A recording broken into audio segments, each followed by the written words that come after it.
కానీ యముడు అంటే ఫస్ట్ మాకందరికి గుర్తొచ్చేది సత్యనారాయణ గారు. అది ఇంకా ఎన్ని పాత్రలు వేశారండి యముడు సినిమాలు, ఎన్ని అసలు. మొన్న ఈ మధ్య దరువు అనుకుంటా ఆఖరి సినిమా, అందులో కూడా 2013లో చేశారు కదా, 3 ఏళ్ల క్రితం. అందులో కూడా యముడే మీరు. యముడని కానీ సాధారణ అన్నీ పిలుస్తారు. జనంలో అదొక టాక్ పడిపోయింది, ఆయన ఇంకా సూటబుల్ దానికి అని. అందుకని 4-5 యముళ్ళు వేసాను నేను.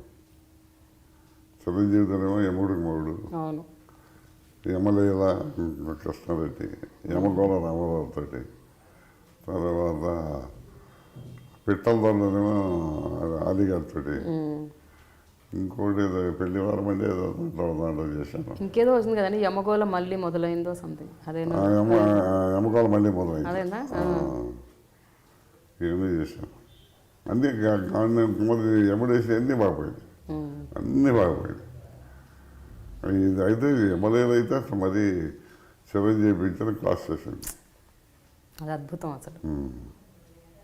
ఇంకోటి, యముడు పాత్ర మీరు వేస్తున్నంత కాలం ఎవరు కొంచెం సాహసం కూడా చేయలేదంట కదా. ఎప్పుడైనా ఒక యముడి పాత్ర వస్తే ఎవరికైనా ఆఫర్ చేస్తే, అమ్మో మా వల్ల కాదని మేము చేయలేం, సత్యనారాయణ గారు ఉండగా అసలు ఎట్టి పరిస్థితుల్లో అలాంటి సాహసం మేమైతే చెయ్యము అని అనేవారంట కదా. అది నా వల్ల చేశారు నేను, ఎందుకంటే చేసి వైద్యరారు. ఇప్పుడు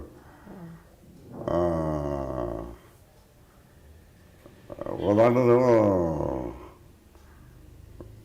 శ్రీనివాసరావు చేశాడు, ఈవి సత్యనారాయణ డైరెక్టర్ దాంట్లో.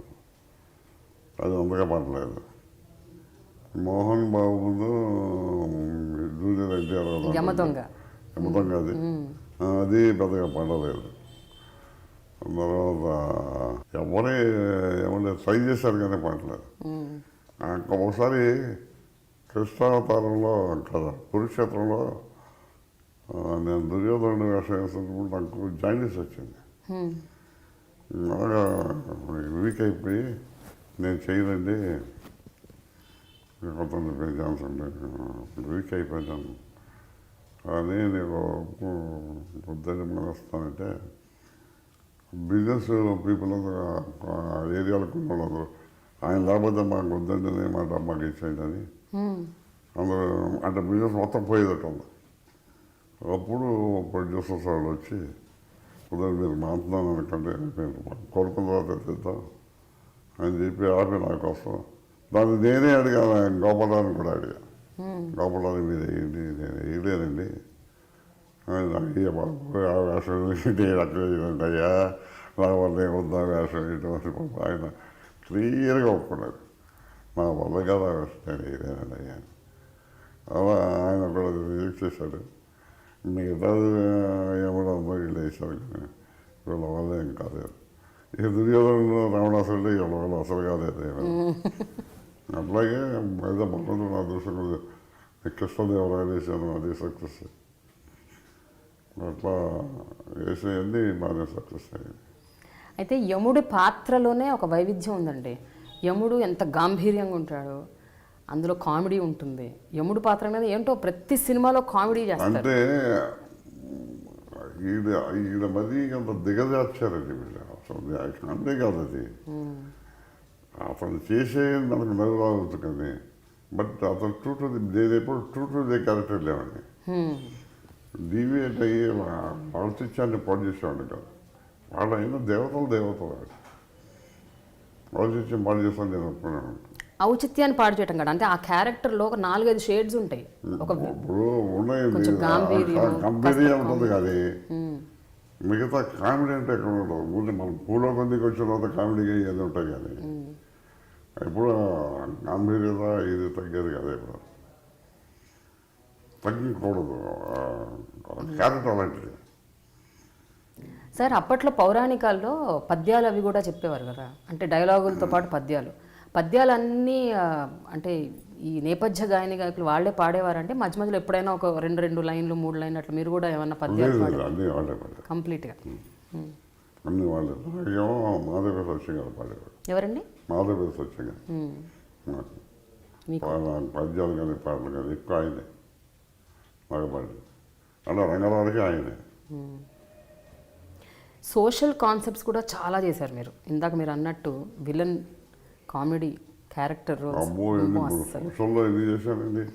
శారద దేవుడు చేసిన మనుషులు ఎన్నో పాత్రలో కంట కన్నీరు కూడా పెట్టించారు. అంటే pathos లో మీరు మిమ్మల్ని అమ్మో ఏడ్చారు ఇంట్లో సాహస కాలంలో ఆ డైనింగ్ టేబుల్ దగ్గర కంట నీరు పెట్టడం లేదు. మేము ఛాలెంజ్ చేసాం కూడా కొన్ని పేపర్లో రాశారు కూడా ఆ టేబుల్ దగ్గర కంట నీరు పెట్టడం పని చేస్తామని. అది అంత మంచి ఛాలెంజింగ్ రోల్ దేవుడి అది సాహస కాలంలో నేను కమ్ముడు గారు. మరి అట్లాగే శారద అసలు నా లైఫ్ ఇస్తే మార్చేసింది. తాయారమ్మ బంగారు, తయారమ్మ బంగారయ్య, దేవుడే దిగొస్తే, నా పేరే భగవాన్, ఈ కాలం దంపతులు, ఇవన్నీ నా టైప్ ఆఫ్ హీరోస్ అయ్యా నేను. మరి రామారావు గారిదేమో మనం మగవాడు ఏదో పిక్చర్ రిలీజ్ అయింది, నాదేమో నా పేరే భగవాన్, నాది 100 డేస్ బైక్ అప్పుడు. కానీ చాలా కాలం మీరు విలన్గా చేసినప్పుడు అప్పట్లో మీరు అన్నట్టు అందరితో మీరు ఎన్టీఆర్ గారు, ఏఎన్ఆర్ గారు, కృష్ణ, శోభన్ బాబు అందరు హీరోస్తో చేశాను. అయితే విలన్ అంటే గ్యారంటీగా సినిమా అంతా విలనీ ఉంటూ ఎండింగ్లో దెబ్బలు తినాలి, అది రూల్ కదా.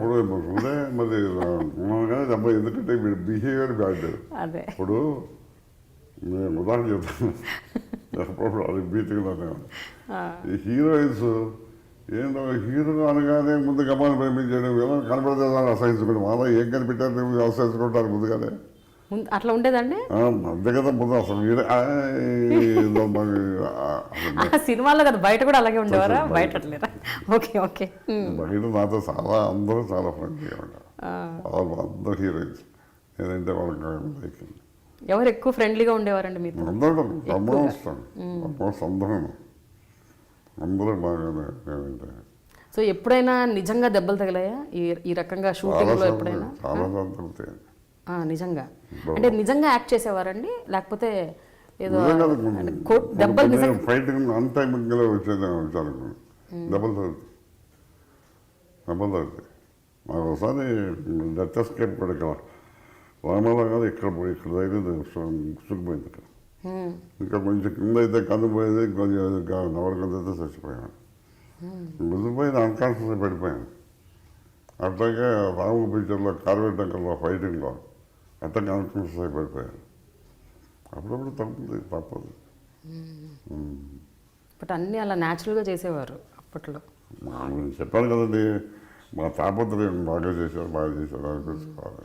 మొట్టమొదటి రెమ్యునరేషన్ అని గుర్తుందండి మీకు? మొట్టమొదటి సంపాదన మా సిపాయి కుదురు నెలకు 300 అండి. 4300? 300 రామారావు గారు అప్పుడు 500గా విజయవాడ ఇచ్చింది. 5 సంవత్సరాలు బుక్ చేశారు వాళ్ళని.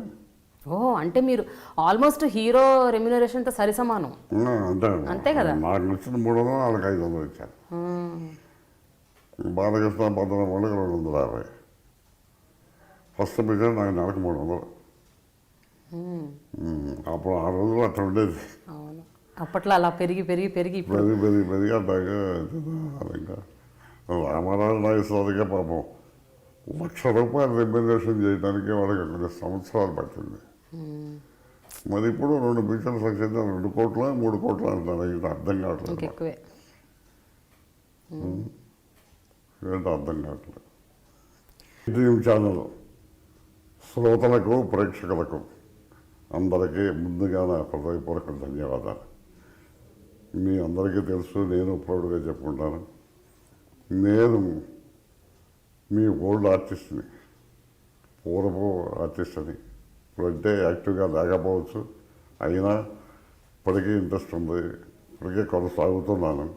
కొన్ని పరిస్థితుల వల్ల ప్రస్తుతం నేను వేషాలు చేయలేకపోవచ్చు.